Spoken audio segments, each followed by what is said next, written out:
অহনা গল্পের সিজন 2 এ আপনাদের সবাইকে স্বাগতম। অহনার হাসপাস লাগছে, অনেক মাহমিতের কথা খুব মনে পড়ছে।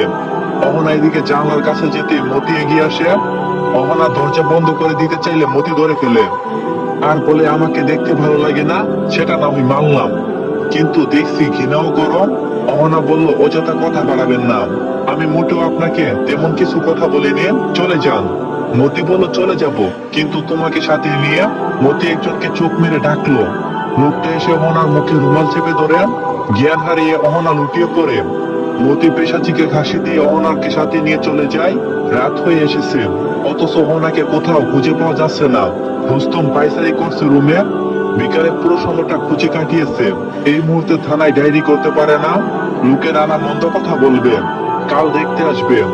আর আজ মেয়ে পালিয়েছে, বিষয়টা মানুষের কানে যাওয়ার আগেই অহনাকে খুঁজে পেতে হবে।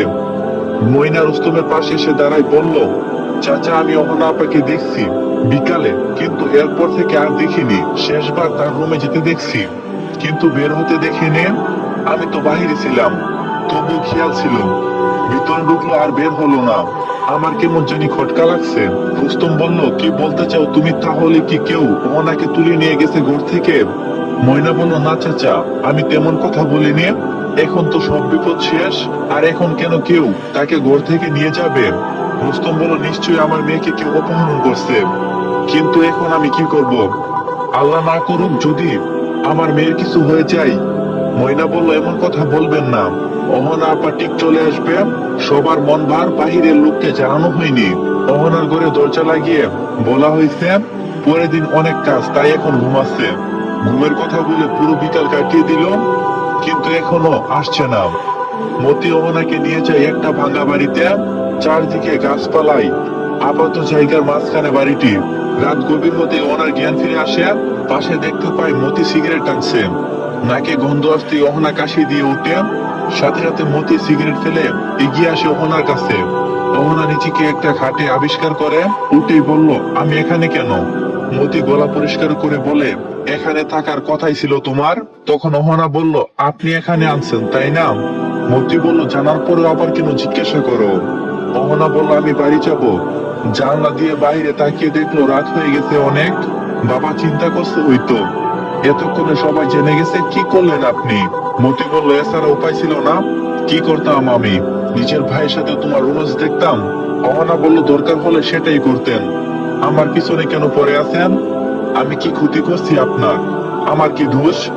মতি বলল, তোমার কোনো দোষ নেই, একটাই দোষ, তুমি সুন্দরী। তুমি এতটাই সুন্দরী যে সারা জীবন থাকিয়া থাকলেও নজর লাগবে না কখনো। অহনা বলল, আপনার নজরটাই খারাপ, কখনো কাউকে ভালো চোখে দেখেন না। যদি আপনার মন ভালো হতো তাহলে আপনি মনোযোগ সহকারে সকল মানুষের দিকে তাকিয়ে বলতে পারতেন যে প্রত্যেকটা মানুষই সুন্দর। মতি বলল, তুমি ছাড়া কেউ সুন্দর না, তোমার মধ্যে কোনো খুঁত নেই। সবার মাঝে কিছু না কিছু খুঁত থাকে, কিন্তু তুমি নিখুঁত, তাই তোমাকেই চাই। অহনা বলল, মানুষ তার খুঁতের জন্য নিখুঁত।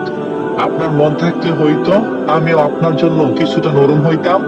এখন মনে হচ্ছে আমাকে যেতে হবে, বাবা খোঁজ করছে। মতি বলল, সে যাই বলো, কার মধ্যে কি আছে তা জানার দরকার নেই। আমার শুধু তোমাকে লাগবে, বেশ, আর কিছু লাগবে না। আর এই বাড়ি দেখছো যে, এটা আমার বাবা তৈরি করছে। মাঝে মাঝে বাবা আসেন, আমি আর ভাইও আসি। এখন কেউ আসবে না এদিকে, সবাই বিয়ে নিয়ে ব্যস্ত, কেউ আসবে না এখানে তোমাকে বাঁচাতে। অহনা বলল, আমি আপনাকে খারাপ ভাবলেও কিছুটা মানবিক ভেবেছিলাম। এখন